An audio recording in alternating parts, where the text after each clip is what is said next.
Unit testing.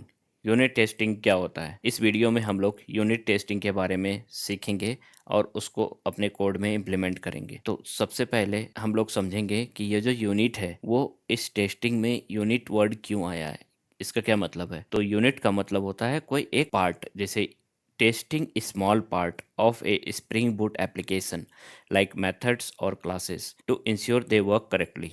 इसका मतलब हुआ जब भी हम लोग का एक एप्लीकेशन है, उस एप्लीकेशन में कुछ पार्टिकुलर कोई लॉजिक हो या फिर एक पार्टिकुलर मेथड हो, तो उस पार्टिकुलर चीज़ को जो हम लोग टेस्ट करते हैं तो उसको हम लोग यूनिट टेस्ट बोलते हैं। मीन्स एक छोटे से हिस्से को हम लोग जब टेस्ट करते हैं तो उसको हम लोग बोलते हैं यूनिट टेस्टिंग, कि बस वो छोटे छोटे पार्ट्स को हम लोग चेक करते हैं कि वो सही काम कर रहा है या नहीं कर रहा है। यूनिट टेस्टिंग हो गया। और देखते हैं कि टेस्टिंग जो होता है वो कितने प्रकार के होते हैं। Types of software testing. तो सॉफ्टवेयर टेस्टिंग कितने तरीके के होते हैं?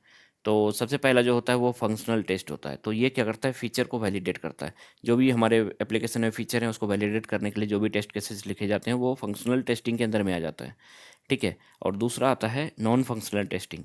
नॉन फंक्शनल टेस्टिंग का कोडिंग से रिलेटेड कुछ नहीं है। वो क्या करता है कि जैसे लोड टेस्टिंग हो गई, या उसका परफॉर्मेंस चेक कर रहा है एप्लीकेशन का, या फिर उसमें वल्नरेबिलिटी ढूंढ रहा है कि इसमें कुछ बग तो नहीं है, उसको हम लोग नॉन फंक्शनल टेस्टिंग बोलते हैं। तो यूनिट टेस्टिंग जो है वो किसके अंडर आता है? वो फंक्शनल टेस्टिंग के अंदर आता है, क्योंकि हम लोग वहाँ पे फीचर वैलिडेट करने के लिए लॉजिक लिख रहे हैं। ठीक है। तो ये चीज़ हमारा हो गया functional testing and non functional testing. अब आते हैं फंक्शनल टेस्टिंग में। तो फंक्शनल टेस्टिंग जो होता है, it ensure that software works as expected. तो ये हम लोग जो एप्लीकेशन लिखे हैं वो उसको टेस्ट करने के लिए हम लोग फंक्शनल टेस्टिंग का यूज़ करते हैं कि वो जो हमारा एप्लीकेशन है, जो हमारा एक्सपेक्टेशन है उसके अकॉर्डिंग वो काम कर रहा है कि नहीं। कितने सारे इसके टाइप्स होते हैं। Unit testing, test individual method और क्लासेस। तो ये ठीक है। यूनिट टेस्टिंग तो हमने समझा कि इंडिविजुअल कोई भी मेथड है या फिर एक क्लास को हम लोग टेस्ट करने के लिए जो लॉजिक लिखते हैं वो यूनिट टेस्टिंग कहलाता है। तो ये कौन करता है? ये डन बाय डेवलपर्स। जो कोड डेवलप किया है उसी का काम होता है कि यूनिट टेस्ट साथ में वो लिखे। और होता है integration testing. Integration testing, interact between multiple components. तो जब हम लोग रेस्ट एपीआई बनाते हैं, मान लो हमारा सर्विस लेयर हुआ, हमारा डॉ लेयर हुआ, हमारा कंट्रोलर हो गया, जब हम इन सारे कंपोनेंट्स के बीच में हम लोग टेस्टिंग करना चाहते हैं कि जैसे कंट्रोलर से सर्विस, सर्विस से डाउ, ये हमारा जो फ्लो है वो कंप्लीट फ्लो काम कर रहा है कि नहीं, तो वो सारे टेस्ट जो टेस्ट करते हैं हम लोग उसको क्या बोलते हैं? उसको बोलते हैं हम लोग इंटीग्रेशन टेस्टिंग। फिर आता है सिस्टम टेस्टिंग। तो ये हो गया test the whole system as a single unit. तो एक बार में हम इसके पूरे एंड टू एंड टेस्टिंग कर लेते हैं, उसको हम लोग सिस्टम टेस्टिंग बोलते हैं। ठीक है। और फिर आता है यूजर यूजर एक्सेप्टेंस टेस्टिंग। तो ये जब हम लोग हमारा सारा टेस्टिंग रेडी है, हमारा ये कुछ भी हम लोग जब एप्लीकेशन बना लिए हैं, हमारा एप्लीकेशन रेडी है, तो फिर हम लोग यूएटी में डिप्लॉय करते हैं। एक यूएटी एक इन्वायरमेंट है जहाँ पे कि प्री प्रोडक्शन हम लोग बोल सकते हैं। प्रोडक्शन से पहले वाले को हम लोग क्या बोलते हैं? यूएटी। तो हमारा जनरली 3 इन्वायरमेंट होता है। एक डेवलपर जो जिसमें यूनिट टेस्टिंग और इंटीग्रेशन टेस्टिंग होता है, तो वो हो गया हमारा डेव इन्वायरमेंट जो डेवलपर खुद करता है। उसके बाद वो चला जाता है कहाँ? यूएटी में। तो यूएटी में यूजर एक्सेप्टेंस टेस्टिंग जो होता है वो कौन करता है? जो उस एप्लीकेशन को यूज़ करने वाला हो, यूज़र। तो जैसे हम उस एप्लीकेशन को यूज़ करेंगे तो हम उसको एज ए यूज़र हमको टेस्ट करना पड़ेगा कि वो सारा जो हमारा फीचर्स काम कर रहा है कि नहीं। और अगर हम अप्रूवल दे देंगे कि हाँ ये सब सही चल रहा है हमारे एक्सपेक्टेशन के अकॉर्डिंग, तो फिर हम उसको अप्रूव कर देंगे, तभी वो जा करके रिलीज होगा। तो ये फंक्शनल टेस्टिंग का पार्ट हो गया। अब नॉन फंक्शनल क्या होता है? इसमें फंक्शनल में क्या था कि हम लोग सॉफ्टवेयर जो कोड लिखे हैं उसको टेस्ट कर रहे थे, वो सारा फीचर्स वगैरह सही चल रहा है कि नहीं। और जो नॉन फंक्शनल में है उसमें क्या है? हम सिस्टम कितना रिलायबल है, कितना ये परफॉर्मेंस एप्लीकेशन का सही है या नहीं है, या फिर सिक्योरिटी इशू तो कुछ नहीं है इसमें। ये सारा आ जाता है नॉन फंक्शनल टेस्टिंग के अंदर। और इसके कितने सारे टाइप्स होते हैं, जैसे परफॉर्मेंस टेस्टिंग। तो परफॉर्मेंस टेस्टिंग है कि हमारा एप्लीकेशन स्लो तो नहीं है, कुछ एपीआई हम कॉल कर रहे हैं तो वो कितना टाइम ले रहा है रिटर्न करने में, यूज़र को कहीं ज़्यादा वेट तो नहीं करना पड़ रहा है। तो ये सारा चीज़ हम लोग कहाँ करते हैं? वो परफॉर्मेंस टेस्टिंग के अंदर में। उसके बाद आता है हमारा लोड टेस्टिंग। लोड टेस्टिंग में हम देख रहे हैं कि जब एक एपीआई हिट करते हैं तो वो कितना लोड झेल पा रहा है। क्या मतलब हुआ? जैसे कुछ पब्लिक एपीआई हमने डेवलप किया है और उसको उसके कई सारे यूजर्स हैं। तो जैसे कुछ ई कॉमर्स का ही वेबसाइट ले लो, सेल के दिन में जब यूज़र कई सारे ऑर्डर एक साथ आते हैं तो वो एप्लीकेशन लोड कर पा रहा है या नहीं। या फिर जैसे आईआरसीटी के वेबसाइट में तत्काल टिकट के टाइम पे क्या होता है कि कई सारे यूजर्स एक साथ, लाखों लोग एपीआई को हिट करते हैं, अगर वो कैपेबल नहीं होगा तो हमारा एप्लीकेशन जो है वो क्रैश कर जाएगा। तो इसी चीज़ को रिलीज़ करने से पहले लोड टेस्टिंग परफॉर्म किया जाता है कि वो हमारा जो एपीआई है वो लोड लेने के काबिल है या नहीं। फिर आता है सिक्योरिटी टेस्टिंग। सिक्योरिटी टेस्टिंग में हम लोग चेक करते हैं कि हमारा एप्लीकेशन वल्नरेबल तो नहीं है। ये सिक्योरिटी बहुत इंपॉर्टेंट रोल प्ले करता है, क्योंकि हमारा एप्लीकेशन जो है वो उसमें कुछ वल्नरेबिलिटी नहीं होना चाहिए, कोई थर्ड पार्टी को एक्सेस उसमें नहीं मिल जाना चाहिए। तो उसी चीज़ को चेक करने के लिए जो है वो सिक्योरिटी टेस्टिंग होता है। तो ये सिक्योरिटी हो गया। उसके बाद आता है यूजेबिलिटी टेस्टिंग। यूजेबिलिटी टेस्टिंग कि वो कितना, जो एप्लीकेशन है कितना यूज़र फ्रेंडली है। मान लो वेबसाइट बना दी है और उसमें बहुत सारे चीज़ अलाइनमेंट नहीं है, यूज़र को स्ट्रगल करना पड़ रहा है कुछ सर्च करने के लिए। जैसे कुछ भी हो गया, बैंकिंग वेबसाइट हो या कुछ बुकिंग प्लेटफॉर्म हो, अगर यूज़र को स्ट्रगल करना पड़ रहा है कुछ भी सेक्शन फाइंड करने के लिए, तो वो एक सही वेबसाइट नहीं माना जाएगा। तो उस चीज़ के लिए क्या होता है, एक यूजेबिलिटी टेस्टिंग होता है, जो कि वो चेक करता है कि ये जो एप्लीकेशन है कितना यूज़र फ्रेंडली है।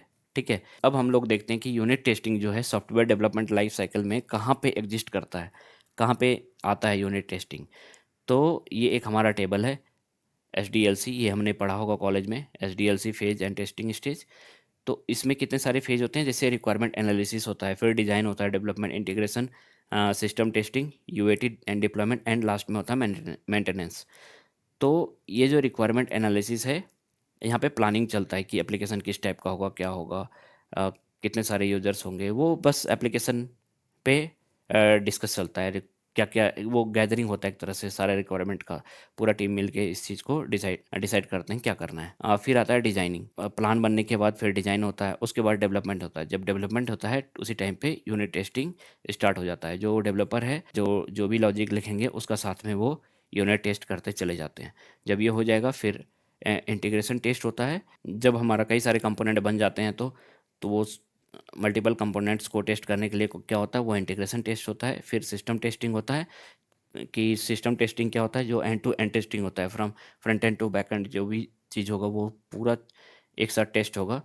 तो उस वो सिस्टम टेस्टिंग के अंदर आ जाता है। फिर आता है यूएटी एंड डिप्लॉयमेंट। तो वो यूएटी यूज़र एक्सेप्टेंस टेस्टिंग होगा बिफोर रिलीज। तो जब ये अप्रूवल हो जाएगा तब ये जाके प्रोडक्शन में डिप्लॉय हो जाएगा। और जब ये डिप्लॉय हो जाएगा फिर क्या चलेगा, मेंटेनेंस, कि उसका उसमें कुछ प्रॉब्लम तो नहीं है, अगर कुछ प्रॉब्लम आएगा तो उसको फिक्स करना पड़ेगा, वो मेंटेनेंस के अंदर में आ जाता है। ठीक है, तो ये हो गया। तो हमारा जो यूनिट टेस्टिंग आता है वो डेवलपमेंट के टाइम पे ही होता है। तो जितने सारे भी डेवलपर है, तो यूनिट टेस्टिंग जो होगा वो बहुत ही इंपॉर्टेंट रोल प्ले करता है।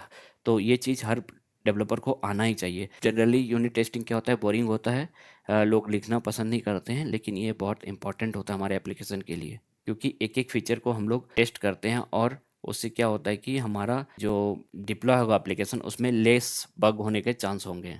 अब क्या करते हैं, हम लोग सीधा कोड पे आ जाते हैं। हम एप्लीकेशन को स्टार्ट कर लेते हैं। हमारा एप्लीकेशन स्टार्ट हो गया है। अभी हम लोग ब्राउज़र पे चले जाएंगे, हम लोग कैटेगरीज में आ जाएंगे। यहाँ पे एंटर करेंगे तो हमारे अंदर हम लोग कैटेगरीज में आ गए हैं। इसके अंदर में जितने सारे कैटेगरीज एंड प्रोडक्ट होंगे वो सारा यहाँ पे शो कर देगा कि इस कैटेगरी के अंदर में इतने सारे प्रोडक्ट हैं। फिर क्लॉथिंग के अंदर में ये प्रोडक्ट है, होम अप्लायंस के अंदर में ये सारे प्रोडक्ट हैं। जो पिछले अभी तक के वीडियो में हमने जो चीज़ सीखा उसी एपीआई का हम लोग यूनिट टेस्टिंग लिखने वाले हैं। हमने पिछले वीडियो में ऑलरेडी एपीआई क्रिएट करना सीख चुका है। तो यहाँ पे हम लोग टेस्टिंग करते हैं। तो टेस्ट करने के लिए सबसे पहले हम लोग किस तरह से टेस्ट करेंगे, तो सारा ये क्लोज़ कर देता हूँ मैं।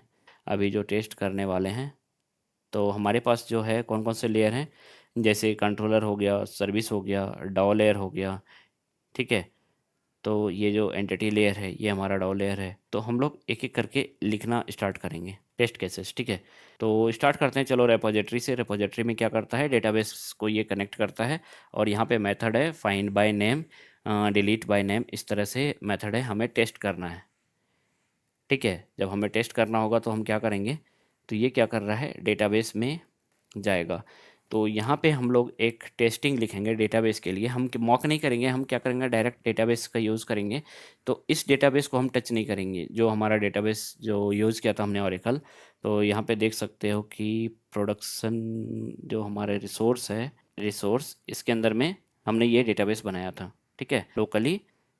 तो हमने जो यूज़ किया है डेटाबेस, माई एसक्यूएल यूज़ किया है। हम इस डेटाबेस में नहीं यूज़ करेंगे, तो उससे प्रॉब्लम क्या होगा, जैसे देखो एक चीज़ समझो, जैसे हम लोग रिपोजिटरी का टेस्टिंग मान लो लिख रहे हैं, तो जो भी हम लोग रिक्वेस्ट करेंगे तो वो डायरेक्ट डेटाबेस में जाएगा, या फिर अगर क्रिएट कर रहे हैं तो क्रिएट कर रहे हैं तो एंट्री हमारा डेटाबेस में सेव हो जाएगा। अगर हम मान लो प्रोडक्शन डेटाबेस यूज़ कर रहे हैं, इंडस्ट्री में काम कर रहे हैं और हमें लिखना है रिपोजिटरी का unit test case, production database में अगर हम लोग एंट्री कर दिए कुछ भी डेटा, तो वो सही तरीका नहीं है। उससे क्या होगा कि हमारा डेटाबेस है वो अननेसेसरी प्रोग्राम के थ्रू हिट होगा और वो डेटा लॉस होने का भी चांस है प्रोडक्शन डेटाबेस। तो उस चीज़ से बचाने के लिए क्या करते हैं हम लोग उस रियल टाइम जो डेटा है, जो हमारा मेन डेटाबेस है, उसको हम लोग यूज़ नहीं करते हैं। हम लोग क्या करते हैं कि स्प्रिंग बूट जो हमारे बेस्ट फीचर दिया गया है वो H2 डेटाबेस दिया गया है। हम लोग जब भी हम लोग टेबल टेस्ट करना हो कि हमारे जितने सारे क्वेरी हैं सही चल रहा है कि नहीं, तो हम लोग H2 डेटाबेस का ही यूज़ करेंगे। तो वहाँ से क्या होगा कि लोकली वो वहाँ पे जैसे हम लोग डिपेंडेंसी ऐड करेंगे तो हमारा डेटाबेस रेडी हो जाएगा और उसके लिए हम लोग कॉन्फ़िगर करेंगे। बस ये फॉर टेस्टिंग के लिए रहेगा, ना कि मेन क्लास के लिए। तो वो हम लोग आगे सीखते हैं कि करके।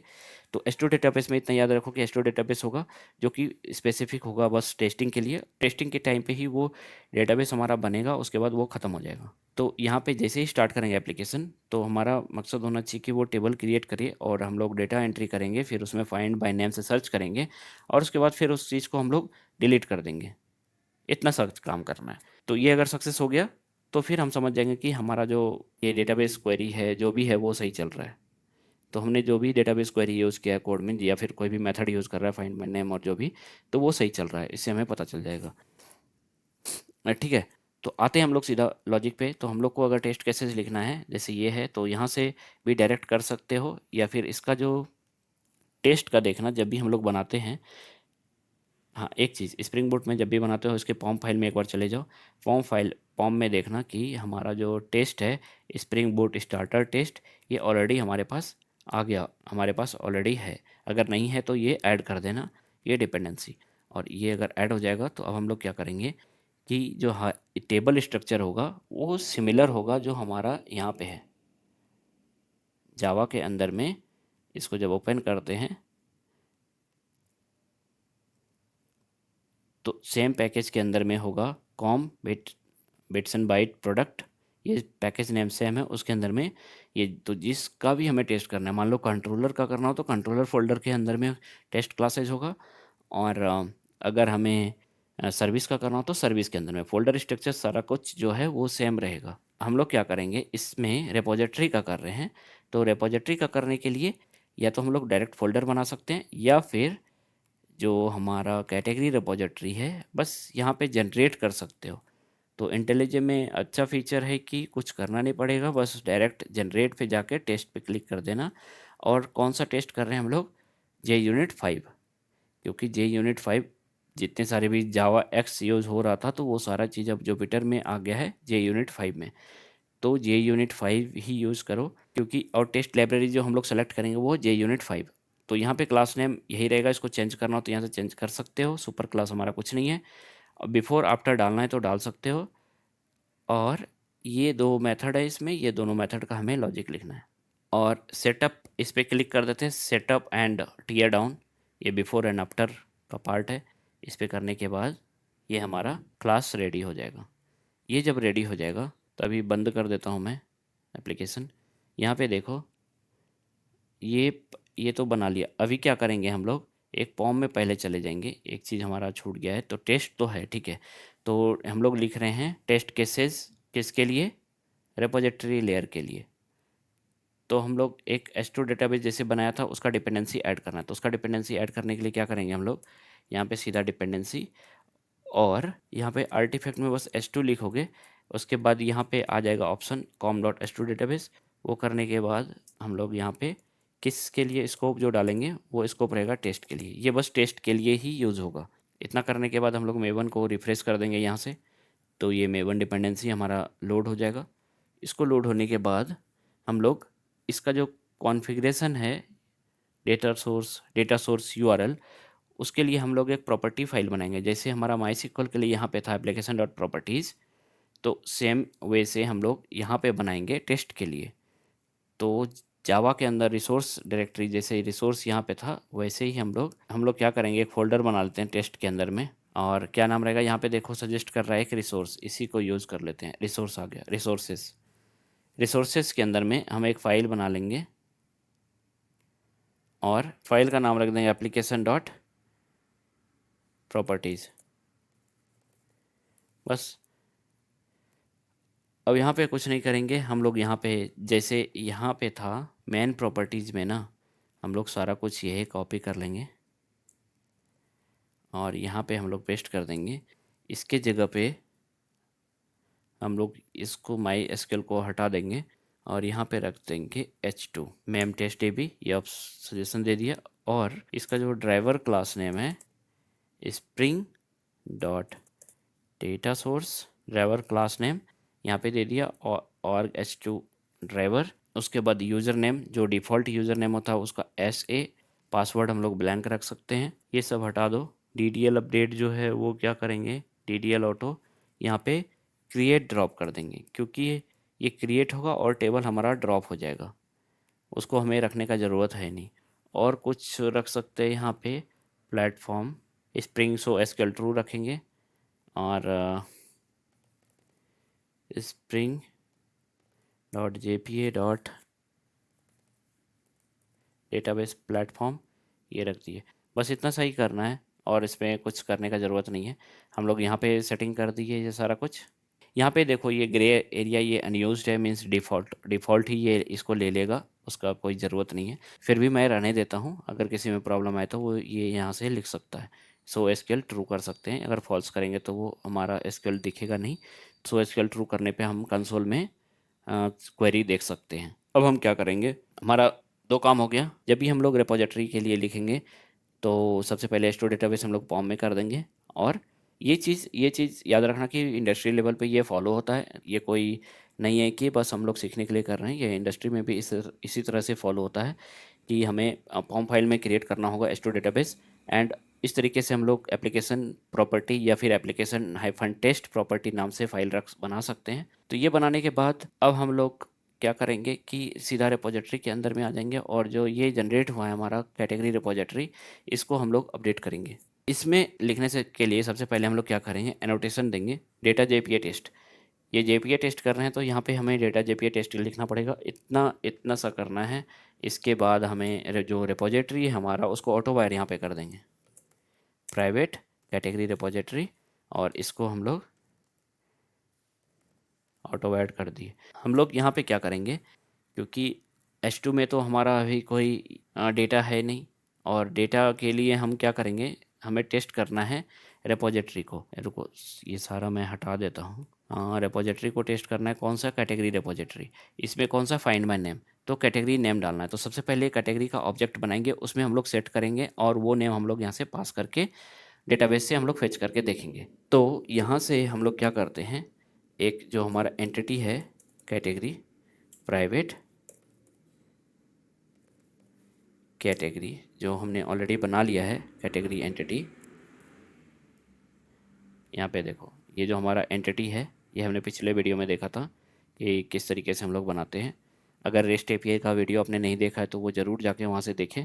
तो हमने बहुत ही अच्छे तरीके से समझाया है कि किस तरीके से हम लोग रेस्ट API बिल्ड करते हैं। तो हम लोग सेमी कोड यूज़ कर रहे हैं। तो यहाँ पे हमने एंटिटी का बना लिया है। अब क्या करेंगे, कैटेगरी आ गया हमारा, एक कैटेगरी हमारा आ गया। और सेटअप में ये बिफोर इच का मतलब हुआ कि जो कोई भी टेस्ट रन करेगा, इसको रन करने से पहले बिफोर इच टेस्ट जितने सारे भी टेस्ट हैं तो ये हमारा पहले रन होगा। और जब भी आफ्टर इच मीन्स जैसे ये टेस्ट कंप्लीट हो गया फाइंड माय नेम, तो उसके बाद हमारा ये एग्जीक्यूट होगा। तो जब भी मान लो ये वाला टेस्ट रन होगा तो इसको रन होने से पहले ये कॉल होगा, उसके बाद जैसे ये कॉल होगा फिर टेस्ट कॉल होगा, ये फिनिश होने के बाद ये एग्जीक्यूट हो जाएगा आफ्टर इच टीयर डाउन।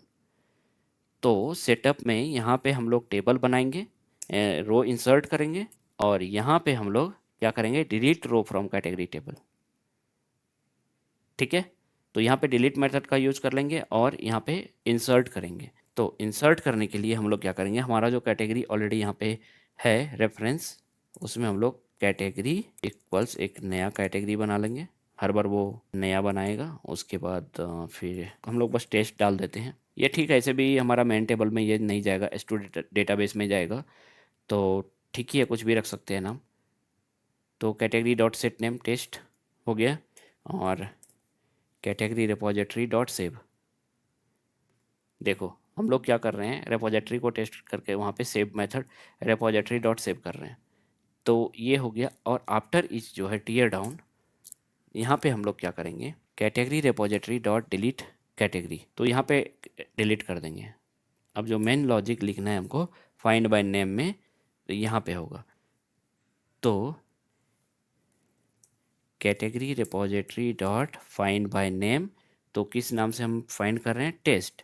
अगर वो मिला तो ठीक है, अदरवाइज वो क्या करेगा, और एल्स क्या कर देगा, रिटर्न नल। इसको हम लोग कैटेगरी रेफरेंस में स्टोर कर लेते हैं, कैटेगरी फाउंड कैटेगरी। अब एसर्ट यहाँ पे देखो, ये इंटेलिजे है, यहाँ पे हमें ये सजेस्ट करते जा रहा है, ठीक है। तो इसका भी एक बेनिफिट है, अगर इंटेलिजे में हमारा इंटीग्रेटेड रहेगा कोपायलट, तो वो हमें हेल्प कर देगा फास्टर कोड लिखने में। एसर्ट नॉट नल, तो आ गया हमारा assert not null found category. तो ये नॉट नल आना चाहिए। और दूसरा है कि, और कर सकते हैं assert equals category dot name और found category dot get name. ये दोनों हम लोग यहाँ से चेक कर सकते हैं। फिर दूसरा टेस्ट करेंगे हम लोग। तो ये क्या करेगा, ये जब भी कॉल होगा तो ये पहले इसको करेगा, बिफोर ईच की कैटेगरी सेट कर देगा, सेव कर देगा। उसके बाद वो डिलीट बाय नेम से करेगा। फिर category repository find by name, वो फाइंड करने का यहाँ पे कोशिश करेगा फाउंड कैटेगरी, और उसको नहीं मिलना चाहिए उसके बाद, ठीक है, वो डिलीट हो जाना चाहिए इस क्वेरी से। तो ये हमारा दोनों टेस्ट हो गया है। अब हमें इसको क्या करेंगे, इसको रन कर लेते हैं, देखते हैं कि हमारा ये सही चल रहा है कि नहीं। सिंपली हम लोग यहाँ से क्लिक करेंगे रन।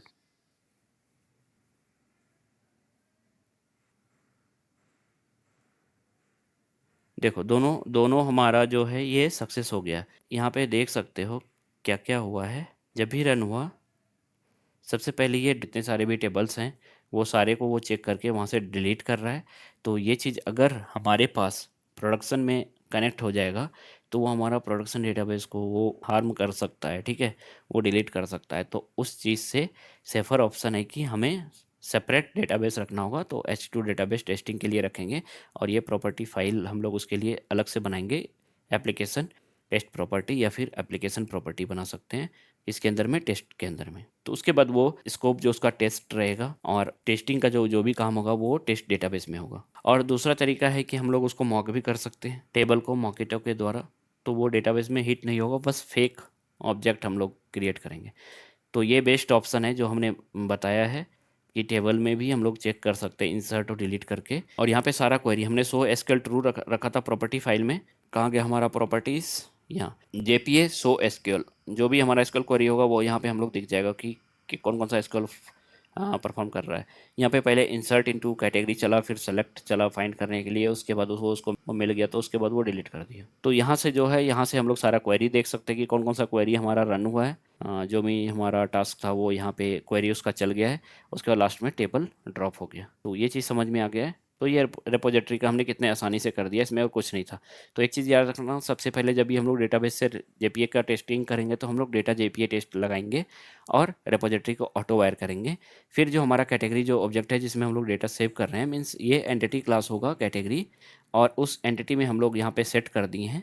तो इसको सेट करने से क्या होगा, बोलोगे कि आईडी क्यों नहीं सेट की, आईडी हम लोग ऑटो जनरेट हो रहा है इसलिए आईडी सेट करने का ज़रूरत नहीं है। जब हम लोग कैटेगरी को देखेंगे तो एक ही हमारा काफ़ी है। ये जो है ये हमारा नेम, कैटेगरी नेम वो इनफ है। उसके बाद ये प्रोडक्ट जो है वो नल रहेगा, आईडी ऑटोमेटिक जनरेट होगा, ठीक है। ये हमारा कैटेगरी रिपोजिटरी हो गया है। इसका लिखने के बाद ये चीज़ यहाँ तक समझ में आ गया है रिपोजिटरी का किस तरह से लिखते हैं, ये बहुत ही आसान है। अब इसको करने के बाद हम लोग आ जाते हैं सर्विस लेयर पे। सर्विस में क्या करना है, जैसे कैटेगरी सर्विस हो गया, इसी का लेते हैं एग्जांपल। इसमें देखो कई सारे मेथड्स हैं।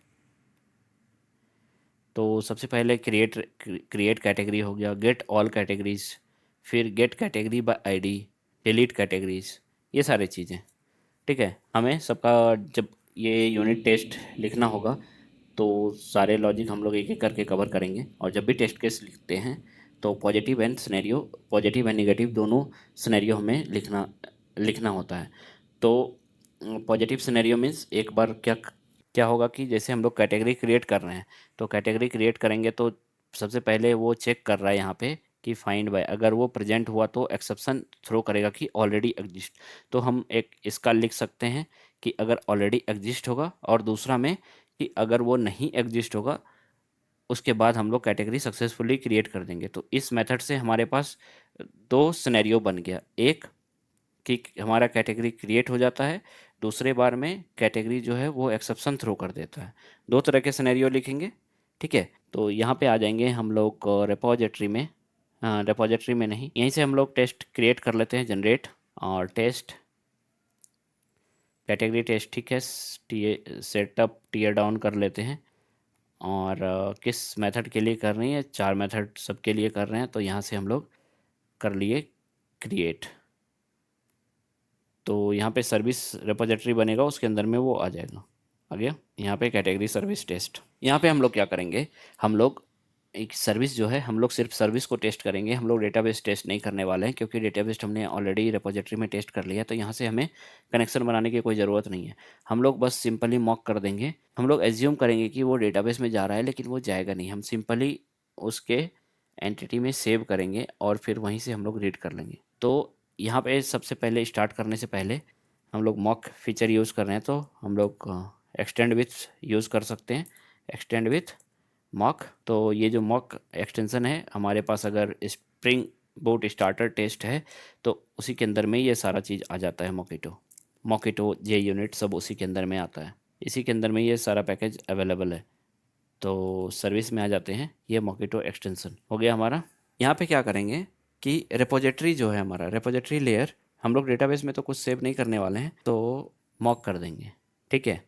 तो ये मॉक करने से क्या होगा कि एक कैटेगरी रिपोजिटरी को एज ए यूज़ करेगा एज ए फेक, मीन्स वो एज्यूम करेगा कि डेटा बस, वो जो भी ऑब्जेक्ट हम लोग एंटिटी में सेव करेंगे तो वो बस सर्विस कॉल होगा, लेकिन डेटाबेस सेव नहीं होगा, और रिटर्न कर देगा हमारे लॉजिक के अकॉर्डिंग, जो भी हम लोग लॉजिक लिखने वाले हैं। तो यहाँ पे देखना, वो हम लोग बता देंगे कैसे लिखते हैं। कौन सा सर्विस है, ये सर्विस टेस्ट। अब हम लोग इंजेक्ट करेंगे किसको, कैटेगरी सर्विस। ये कैटेगरी सर्विस जो जिसका टेस्ट कर रहे हैं उसको हम लोग को इंजेक्ट करना पड़ेगा। तो private category service, category service, इसको हम लोग एनोटेट किस चीज़ से करेंगे, इंजेक्ट से, क्योंकि हम लोग वो सर्विस को यहाँ पे इंजेक्ट कर रहे हैं। तो इंजेक्ट हमारा हो गया इंजेक्ट मॉक, ठीक है। मॉक कर दिया रिपोजिटरी, और ये जो हमारा कैटेगरी सर्विस है उसको हम लोग इंजेक्ट मॉक करना पड़ेगा। जो ये डिपेंडेंसी है वो यहाँ पे हम लोग इंजेक्ट कर लिए एज ए मॉक। और उसके बाद फिर हमारे पास एप्लीकेशन में एक एंटिटी है और एक डीटीओ है। तो entity to DTO, DTO to entity हमने मैपर बनाया था, पिछले वीडियो में हमने समझा दिया था ये सारा चीज़। तो हम लोग डेटाबेस से जब भी रीड करेंगे तो उसको मेथड में, जब हम लोग कैटेगरी सर्विस में जाएंगे तो यहाँ पे देखो, यहाँ पे डीटीओ रिटर्न कर रहा है, ठीक है। लेकिन फाइंड बाय नेम जब ये रिटर्न करेगा तो ये हमारा एंटिटी में रिटर्न कर रहा है। तो ये सारा चीज़ हमें टेस्ट करना पड़ेगा। यहाँ पे डीटीओ डाल रहे हैं यहाँ पे, और रिटर्न क्या कर रहा है, एंटिटी, हमारा एंटिटी रिटर्न कर रहा है, और लास्ट में मैपर से कन्वर्ट करा के हम लोग डीटीओ रिटर्न कर रहे हैं। तो ये सारा लॉजिक जो हमने क्रिएट में लिखा था, तो इस चीज़ को हमें टेस्ट करना है। डेटाबेस में जब भी जाएगा तो हम लोग फाइंड बाय नेम, और वो रिटर्न करेगा एज ए एंटिटी आएगा, और एंटिटी से हमें फिर कन्वर्ट करना होगा डीटीओ में। इसीलिए हमें दोनों चीज़ का यूज़ करना पड़ेगा। यहाँ पे दोनों ऑब्जेक्ट हम लोग बना लेते हैं, कैटेगरी, और दूसरा इसको इंपोर्ट कर देते हैं, और दूसरा था प्राइवेट कैटेगरी डीटीओ। यहाँ तक हो गया। अब सेटअप में जाते हैं। सेटअप में हम लोग क्या करेंगे, हम लोग एक कैटेगरी जो एंटिटी है उसमें हम लोग न्यू कैटेगरी बना लेंगे। मान लो इसको हम एज्यूम कर लेंगे कि ये हमारा कैटेगरी है, इसमें सेट नेम कर दिए टेस्ट, और यहाँ पे कैटेगरी डीटीओ कर ले रहे हैं, और category DTO dot set name test.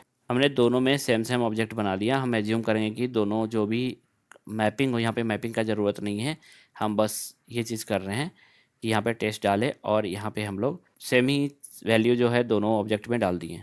अब इसमें जब टेस्ट लिखेंगे क्रिएट कैटेगरी में, कैटेगरी शुड बी क्रिएटेड, जो ये रिपोजिटरी लिखे थे, तो यहाँ पे हमें व्हेन का यूज़ करना पड़ेगा। मतलब इसको हम फेंक रहे हैं कि जब भी हम लोग रिपोजिटरी सर्विस कॉल करेंगे, यहाँ पे देखो कहा गया service, category service, category service में category repository dot find by name, जो जब भी ये नेम कॉल करेंगे तो ये रिटर्न करना चाहिए हमारे पास कैटेगरी। अब उस चीज़ को हम लोग लिखेंगे कि जब भी वो कॉल हो रिपोजिटरी डॉट फाइंड व्हेन, यहाँ पे ऑटो सजेशन कर रहा है when category, category repository dot find by name, तो नेम हमारा आ गया category DTO dot get name से, then return optional dot empty. यहाँ पे हम लोग क्या कर रहे हैं, सबसे पहले फाइंड बाय नेम कर रहे हैं।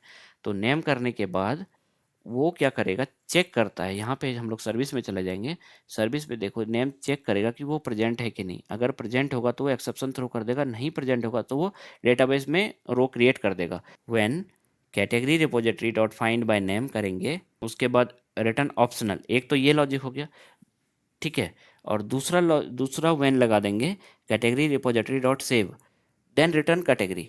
तो इसका मतलब हो गया कि जब भी कॉल होगा वो डेटाबेस में नहीं जाएगा, वो बस रिटर्न कर देगा कि कैटेगरी है। तो हमारे लॉजिक में कहीं पे भी सेव कॉल होगा तो ये सिंपली रिटर्न कर देगा कैटेगरी, समझ गए। अब यहाँ से कॉल करेंगे हम लोग सर्विस डॉट क्रिएट कैटेगरी को, ये टाइप करने का ज़रूरत नहीं है, यहाँ पे ऑटो सजेस्ट दे रहा है, तो यहाँ टैब से हम लोग लिख दिए। तो यहाँ पे देखो व्हेन जो है ये स्टैटिक इंपोर्ट है, इसको हम लोग इंपोर्ट कर दिए। इंपोर्ट चेक कर लेते एक बार, जो हमारा स्टैटिक आया व्हेन, ये किसके अंदर में है, मॉकेटो के अंदर में, ठीक है। तो ये ऑप्शनल भी हमें इंपोर्ट करना पड़ेगा, हो गया। अब यहाँ से देखो दो हमने लगाया है यहाँ पे कंडीशन, अगर जब भी यहाँ से देखो इस दोनों को अभी इग्नोर मारो, हमें category service dot create category call कर रहे हैं, DTO पास कर रहे हैं, DTO हमारा क्रिएटेड है। तो ये जब भी कॉल किए यहाँ पे आ जाएगा और यहाँ से ये रन होना स्टार्ट करेगा। इस मेथड को कॉल कर दिए क्रिएट कैटेगरी, DTO पास कर दिए, तो उसके बाद ये कॉल करेगा, फिर ये डेटाबेस में चला जाएगा। लेकिन हमने क्या किया है, वो उसको डेटाबेस में नहीं जाने देगा। यहाँ पे हमने क्या किया, मॉक कर दिया है। यहाँ पे कैटेगरी रिपोजिटरी को मॉक एनोटेशन से मॉक किया हुआ है, और यहाँ पे कंडीशन लगा दिया कि जब भी ये फाइंड बाय नेम करे तो उसको रिटर्न कर दो, बिना डेटाबेस में जाए ही उसको रिटर्न कर दो ऑप्शनल डॉट एम्प्टी, क्योंकि हमें वो सक्सेसफुली क्रिएट करना है, इसीलिए वो रिटर्न करा रहा है ऑप्शनल डॉट एम्प्टी, यहाँ पे कर दिया। और कैटेगरी रिपोजिटरी डॉट सेव, उसके बाद जब भी सेव वाला कॉल होगा, क्योंकि सर्विस में अब सेव तो कॉल होगा कि जहाँ पे सेव कॉल हो रहा है रिपोजिटरी से, और जब भी सेव कॉल होगा तो वो क्या करेगा, रिटर्न कर देगा हमारा कैटेगरी, ये जो कैटेगरी एंटिटी है। इसको जैसे हम लोग कॉल करेंगे तो ये पहले जाएगा, यहाँ से एम्प्टी होगा, यहाँ से रिटर्न कर देगा। बस हमें इतना सा कॉल करना है, बाकी ये दोनों चीज़ खुद हैंडल कर लेगा, ये रिपोजिटरी वाला पार्ट ये दोनों हैंडल कर लेगा। उसके बाद अब यहाँ पे तो सेव होना चाहिए, एसर्ट नॉट नल, नॉट नल होना चाहिए, क्योंकि ये सक्सेसफुली क्रिएट हो जाएगा तो नॉट नल ही होगा।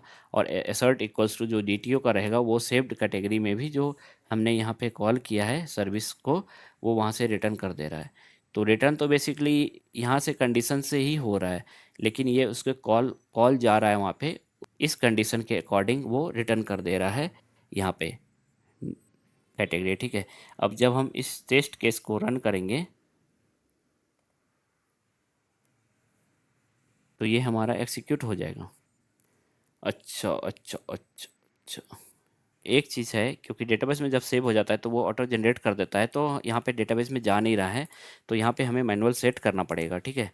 कैटेगरी डॉट सेट ID और 1L डाल दिए, यहाँ पे भी category DTO dot set ID, तो इसको दोनों को हम लोग सेम ही वैल्यू मान रहे हैं। तो फेल क्या हो रहा है यहाँ पे, stubbing argument mismatch, invocation save method. तो लाइन नंबर 31 पे चले जाएंगे, तो यहाँ पे क्या है, कैटेगरी रिपोजिटरी डॉट सेव। तो जब हम लोग सेव कॉल कर रहे हैं, एक बार ये देख लेते हैं, ये सेव हो गया हमारा, एंटिटी से आ रहा है। और यहाँ पे गए, जब भी हमारा वो कॉल होगा, जब भी हमारा कॉल होगा सेव, तो ये कैटेगरी जो होगा, तो यहाँ पे कर देते हैं कोई भी कैटेगरी हो तो एनी, एनी डाल देंगे, और यहाँ पे कैटेगरी डॉट क्लास। तो इस टाइप का कुछ भी ऑब्जेक्ट रहेगा कैटेगरी क्लास का, कोई भी ऑब्जेक्ट इसके अंदर में रहेगा तो उसको कैटेगरी रिटर्न कर देना है, ठीक है। हम लोग को यहाँ पे category different as a another object वो ले रहा था, क्योंकि जब यहाँ पे डीटीओ पास कर रहे हैं तो ये क्या कर रहा है, सर्विस में जा रहा है और सर्विस में गया, इसको कॉल किया फाइंड बाय, और व्हेन से इसको रिटर्न हटा दो, इसको हटा देते हैं, इसको भी हटा देते हैं। तो यहाँ से क्या हुआ, यहाँ पे कॉल गया और यहाँ पे वैन है हमारा, when repository dot find by name आया, तो यहाँ से ये ऑप्शनल एम्प्टी रिटर्न कर देगा कि इसका जो वैल्यू है वो एम्प्टी है, तो इसमें नहीं जाएगा, अब यहाँ पे आ जाएगा, यहाँ पे ये इसमें नहीं जाएगा, अब यहाँ पे आ जाएगा टू कैटेगरी डीटीओ। तो डीटीओ हमारा जो एक ऑब्जेक्ट बना है वो क्या करेगा, इसके अंदर में प्रोसेस होगा और ये कैटेगरी रिटर्न कर देगा। एक कैटेगरी मैपर में गया और मैपर जो है वो क्या किया, मैपर एक ऑब्जेक्ट बनाया, इसमें वैल्यू सेट करके ये नया ऑब्जेक्ट सेंड रिटर्न कर देगा। और अब देखो यहाँ पे नया ऑब्जेक्ट जो आएगा सर्विस में, ये नया ऑब्जेक्ट रिटर्न कर किया और इस ऑब्जेक्ट को हम लोग सेव करा रहे हैं। ठीक है, डीटीओ पास किए, वो सेव करा रहे हैं।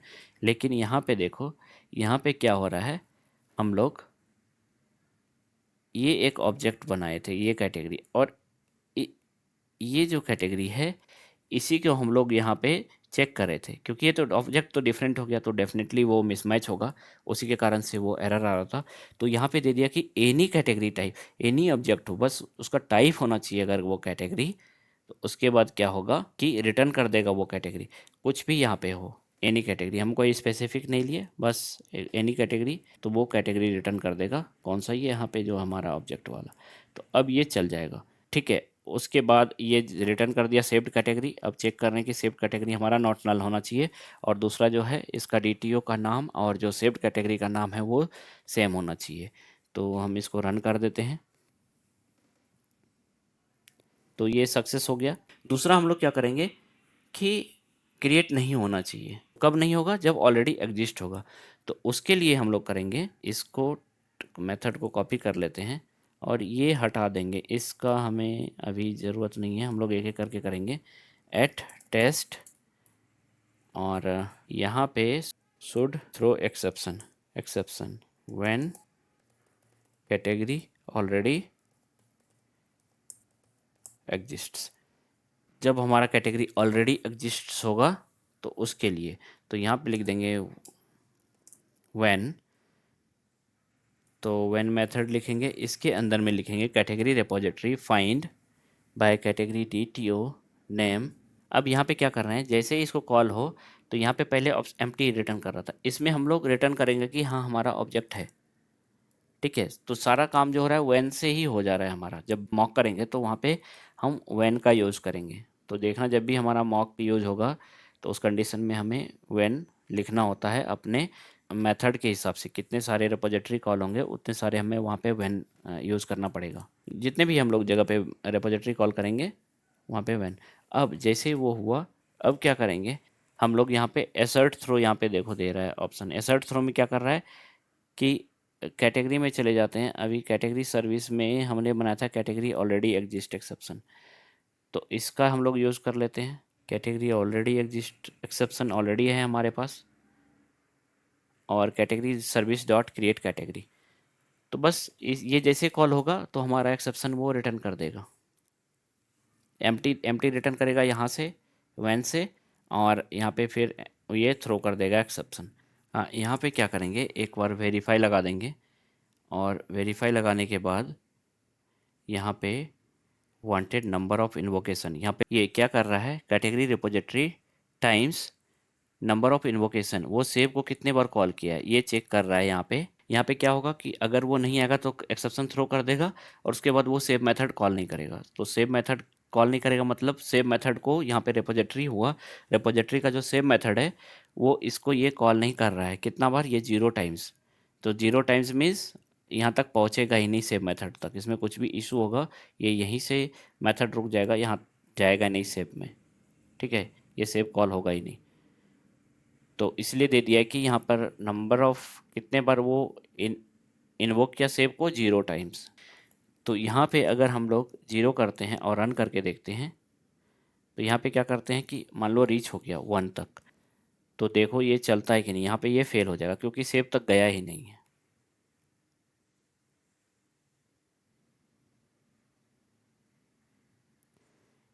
यहाँ पे यहाँ पे ये सक्सेस हो गया, लेकिन दूसरा जो मेथड है ये फेल हो गया क्योंकि सेव तक गया ही नहीं, और हम लोग एक्सपेक्ट कर रहे थे कि 1 आएगा, लेकिन यहाँ पे 0 होगा।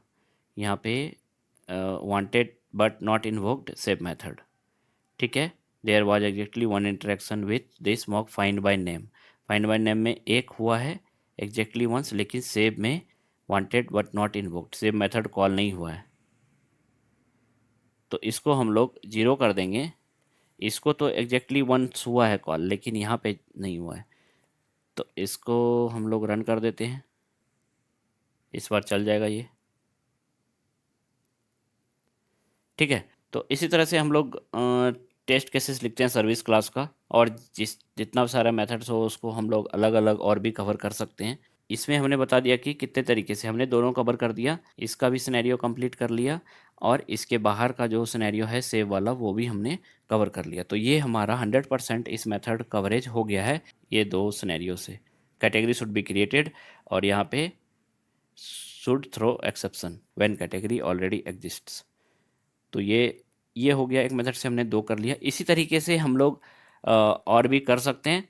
ठीक है, तो इसी तरीके से हम लोग सबका कर सकते हैं। ये तो क्रिएट का हमने समझा दिया, तो गेट का आप लोग ट्राई करो कि किस तरीके से करेंगे। हम लोग आते हैं कंट्रोलर में। इस तरीके से हम लोग कर सकते हैं, इसमें और है नहीं कुछ। तो हम बता रहे हैं कि किस तरीके से कौन कौन सा लेयर को हम लोग टेस्ट करते हैं। तो ये तो हमारा हो गया एक्सटेंड, और एक्सटेंड विथ हम लोग जब भी मॉकेटो यूज़ करेंगे तो हम लोग ये यूज़ कर सकते हैं। और पिछले वाले कई सारे वर्सन में जब हम लोग JUnit 4 का यूज़ करते थे तो वहाँ पे रन विथ होता था, तो रन विथ को हटा दिया गया है। अभी हम लोग एक्सटेंड विथ यूज़ कर सकते हैं, जिसमें हम लोग मॉकेटो एक्सटेंशन को ये एनेबल कर देंगे यहाँ पे।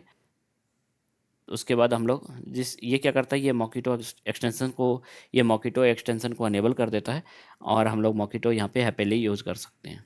तो ये सिंपल ही है, बस थोड़ा सा समझने का ये है। बस थोड़ा सा समझना है कि कहाँ पे हम लोग मॉक करेंगे, इंजेक्ट मॉक करेंगे, और किस चीज़ को हमें कहाँ पे वैन लगाना है।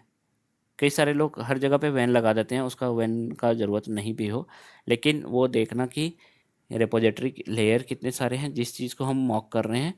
जैसे हम लोग यहाँ पे मॉक कर रहे हैं रिपोजिटरी को, तो वो रिपोजिटरी कितने टाइम्स हुआ है, तो उस चीज़ को हम लोग वहाँ पे वैन लगा सकते हैं।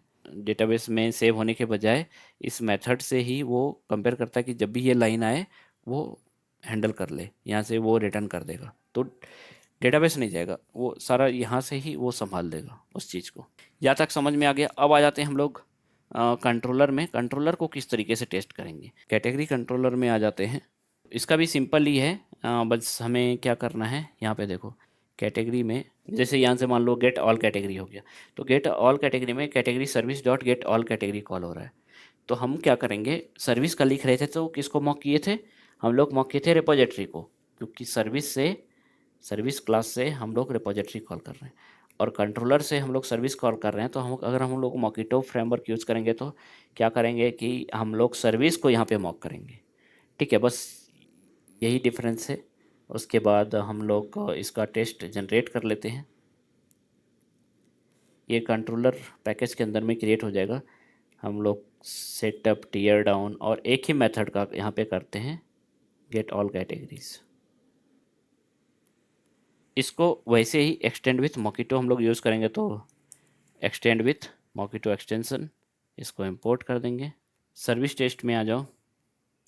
क्या था हमारा, कैटेगरी रिपोजिटरी को मॉक किए थे, और जो हमारा ये सर्विस था जिसका टेस्ट कर रहे थे उसमें इंजेक्ट मॉक किए थे, उसका डिपेंडेंसी हम लोग यहाँ पे ऐड किए थे। तो वैसे ही कैटेगरी कंट्रोलर है तो हम लोग इंजेक्ट मॉक किसका करेंगे, कैटेगरी कंट्रोलर का ये हो गया। अब हम लोग ऐड मॉक कर देंगे किसका, प्राइवेट कैटेगरी सर्विस।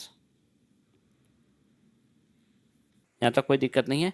अब हमें क्या करना है, हम टेस्ट कर रहे हैं कंट्रोलर, यहाँ पे एक्स्ट्रा चीज़ होगा, MVC को हम यूज़ करेंगे, प्राइवेट मॉक MVC। ये बस कंट्रोलर के लिए यूज़ होता है, तो इसलिए हम लोग जब भी कंट्रोलर का लिख लेंगे तो इस चीज़ को मत भूलना, यहाँ पे कंट्रोलर MVC के लिए ये मॉक MVC हम लोग यूज़ करेंगे। तो वो हमें समझ में आ जाएगा क्यों करते हैं, क्योंकि इसके अंदर में सारे मेथड्स हैं जिसका हमें ज़रूरत पड़ेगा।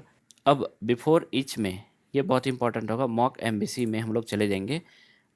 अब इसको बिल्डर का यूज़ करेंगे, mock MVC builder dot stand alone. यहाँ पे आ गया suggestion stand alone setup category builder. अब स्टैंड एलोन सेटअप क्या हो रहा है, बिल्डर्स होगा।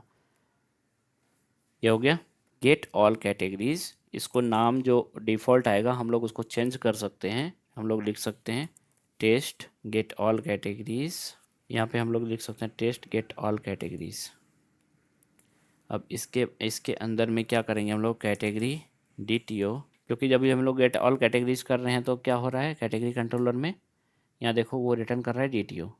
तो हमें DTO में ऑब्जेक्ट बना के सेट करना होगा category DTO dot set ID 1, long में है तो 1L डाल दी ID इसका, और category DTO dot set name. यहाँ पे देखो ये सजेशन दे रहा है, हम इसको टैब से सारा ले लेते हैं, उसके बाद देखते हैं क्या करना है। सेट नेम टेस्ट हो गया, वेन को हम लोग इंपोर्ट कर देते हैं, और category service all category list को हम लोग इंपोर्ट कर देते हैं। ये लिस्ट रिटर्न करेगा यहाँ से, जब भी गेट कैटेगरी कॉल हो तो लिस्ट करेगा। यहाँ पे हमने मॉक किया था सर्विस को, तो सर्विस को जब मॉक किया था तो सर्विस से जो भी मेथड कॉल हो रहा होगा उसको हम लोग मैन कर देंगे। कंट्रोलर में जाएंगे तो यहाँ पे एक ही कॉल हो रहा है, category service dot gate all categories. Category service dot gate all categories वो रिटर्न कर रहा है, list of category DTO return कर रहा है। तो यहाँ पे लिस्ट ऑफ कैटेगरी DTO हम लोग रिटर्न कर देंगे। बस इतना करना है। अब यहाँ पे हम लोग उसमें लगाएंगे मॉक MVC डॉट परफॉर्म। ये कब कॉल होगा, API कैटेगरी जब कॉल हो रहा है। यहाँ पे गेट APIs कैटेगरीज, ये API का टेस्ट कर रहे हैं ना हम लोग। Get mapping API categories, API categories करेंगे तो गेट वाला ये डिफ़ॉल्ट कॉल हो जाएगा जब गेट मेथड होगा तो यहाँ पे इसलिए गेट गेट को हम लोग इंपोर्ट कर देंगे। यहाँ देखो यहाँ पे कई सारे गेट आ जाएंगे, तो हमें क्या करना है, स्प्रिंग फ्रेमवर्क से जो आ रहा है यहाँ पे जैसे लिखोगे इंपोर्ट, यहाँ पे spring framework test web servlet request mock MAC request builder, इससे हमको ये कर देना है। तो इसको क्या करेंगे हम लोग, स्टार लगा देंगे यहाँ पे, तो इसके जितने सारे भी मेथड्स होंगे वो सारे आ जाएंगे।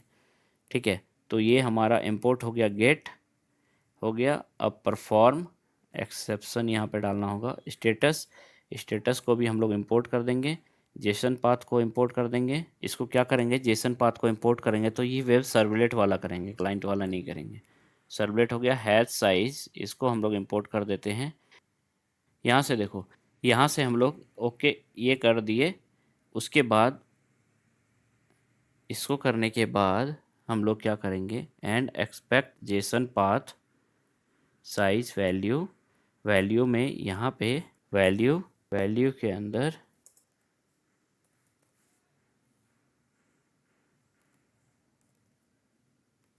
यहाँ पे एक लिस्ट बना लिए, और इस लिस्ट को हम लोग क्या करेंगे, यहाँ ऐड कर देते हैं। और ये लिस्ट को हम लोग कैटेगरी लिस्ट बना दिए, और वैल्यू को हम लोग यहाँ से इंपोर्ट कर देंगे।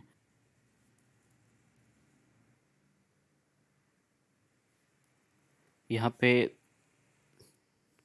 हाँ, यहाँ पे कॉमा नहीं होगा, यहाँ पे डॉट होगा वैल्यू।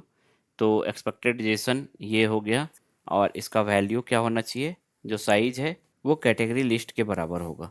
जो भी कैटेगरी लिस्ट होगा उसमें जो जेसन पाथ में जो आएगा वो साइज हो जाएगा, और जो पहला आएगा उसका जो होगा DTO डॉट नेम, वो नेम क्या होना चाहिए, वो होना चाहिए जो DTO कैटेगरी का होगा। तो अभी साइज 1 है, तो ये टोटल जो रिटर्न करेगा अभी इसमें 1 ही होगा, तो उस लिस्ट का जो साइज होगा वो 1 होगा। जो उसके जीरोथ इंडेक्स पे है, तो जो भी कैटेगरी, तो एक ही एलिमेंट है तो इसके जीरो इंडेक्स पे यही वाला इसका कैटेगरी DTO होगा, और उस कैटेगरी DTO का जो नाम आएगा वो इसमें डॉट नेम जो है वो उससे मैच कर जाएगा। ठीक है, तो वो एक्सपेक्टेड हो गया। तो इसमें बस ये दो चीज़ कर लेंगे टेस्ट, ये काफ़ी है। और MVC का टेस्ट हम लोग इसी तरह कैसे करते हैं, जब पोस्ट होगा तो फिर हम लोग पोस्ट का करेंगे।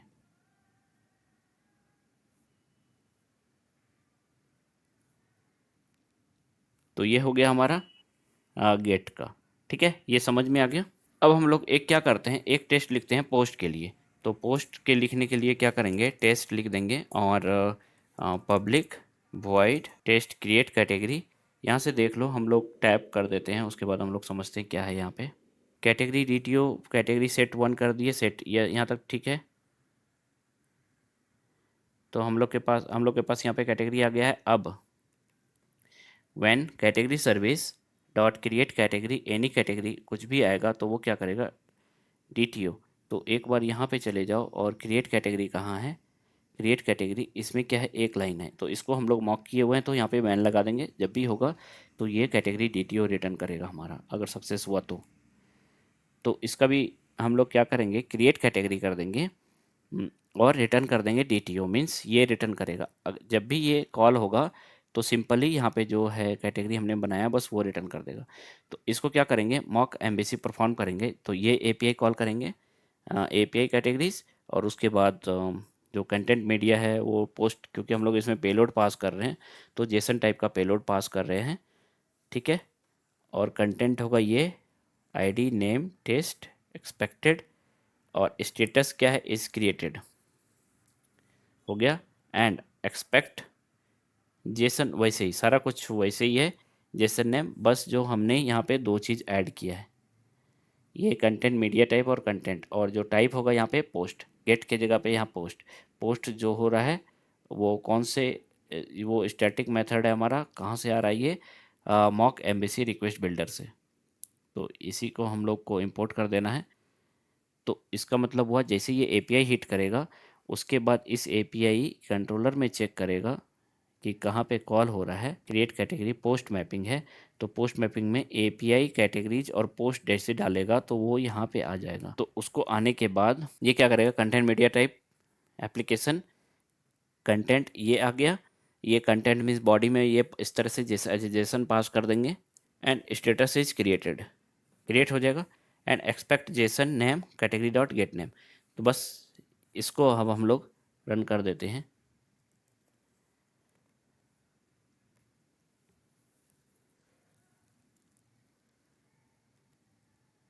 ठीक है, ये टेस्ट क्रिएट कैटेगरी चल गया। अब पूरा एप्लीकेशन इसको रन कर देते हैं, सारा टेस्ट को।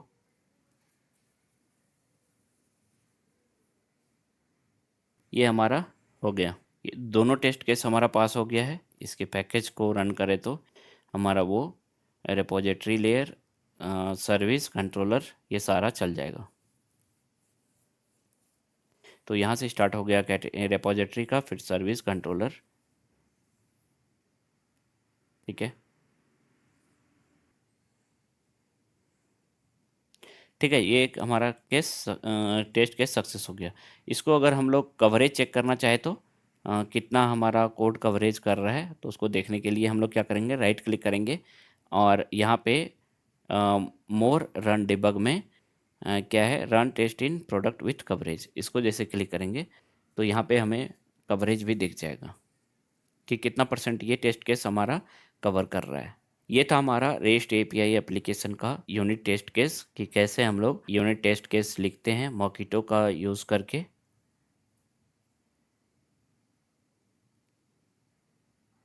जो हमने टेस्ट केस लिखा है वो कितने % क्लास को कर रहा है, 36% यहाँ पे दिख जाएगा। और जो DTO हो रहा है वो 100%, जो कंट्रोलर हो रहा है, देखो कंट्रोलर को हमने यहाँ पे किया है टेस्ट केस।